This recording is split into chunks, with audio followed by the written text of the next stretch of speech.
All right, for Venn diagrams, probability continued.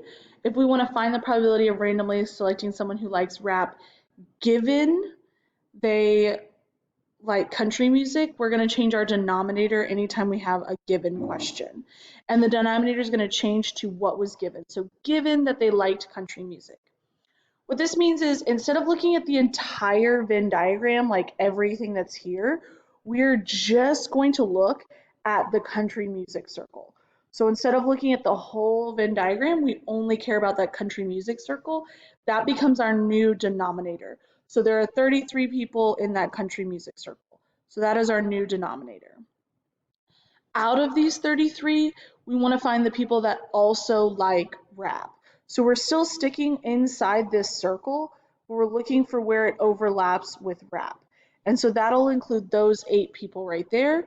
So a given question, you first change to only looking at one circle in your Venn diagram, and that was whatever was given. And then out of that, you're looking at the overlap. So out of these country music fans, how many also like rap? And it's only 8 out of 33 people.